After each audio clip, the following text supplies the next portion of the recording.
My name's Garrett Hurley, here back in the south end of Chattooga County. We last met in July. We've had several weather events that's really changed things around for us.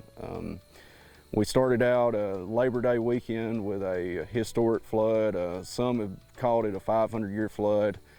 We had approximately 14 inches of rain within about a 12-hour window.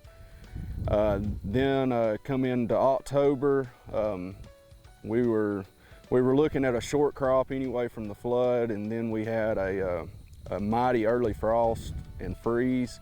So kind of going through the timeline of the Labor Day flood, we started out on Saturday evening. Everything was looking great. We went to bed expecting approximately a half-inch rain. We woke up Sunday morning. The rain gauges were already running over. It continued to rain to mid-afternoon. We had some cotton that was probably, I would say it probably had 8 foot of water over it, maybe 10. So immediately after it crested, it started coming down. By Tuesday, the majority of it didn't have any water on it over the top of it anymore. And we were actually kind of excited, I guess to put it, if you could be excited in that time, that the water had started receding. We were kind of expecting that it had went down so quick that we could still pull a decent crop out of those areas that were flooded. What we think happened is that there was a ton of erosion that was caused by the flood. So in turn, the floodwaters was really silty, and that silt and debris just stuck to the leaves of our cotton. So we come in first week of October. We're looking at the forecast, checking it, looking for those freezing temps in the 10-day forecast. So we fly in and start defoliating and throwing the bowl opener on.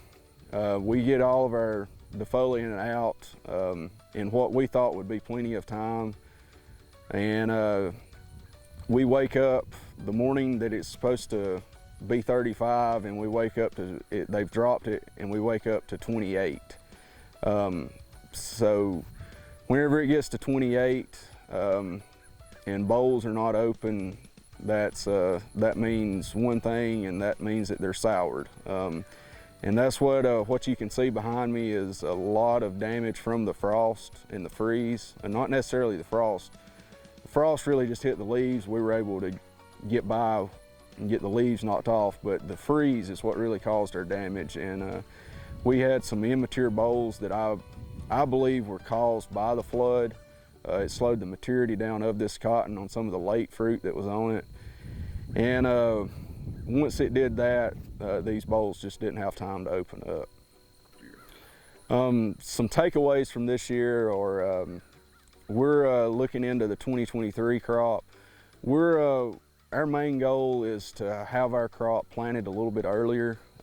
We've kind of been chasing a trend of trying to stay out of frost in the spring, and return that's been pushing us a little later than what we really need to be to get this crop finished out. And we're kind of looking at that earlier planting date and trying to adjust our nitrogen rates to maybe help with some of this growthy crop that we've dealt with this year, and kind of combat some of the boll rot that we're seeing in it. I don't think there's a whole lot that you can do whenever you have that kind of rain event in September, but I do think that it's something from a management standpoint that we can work on.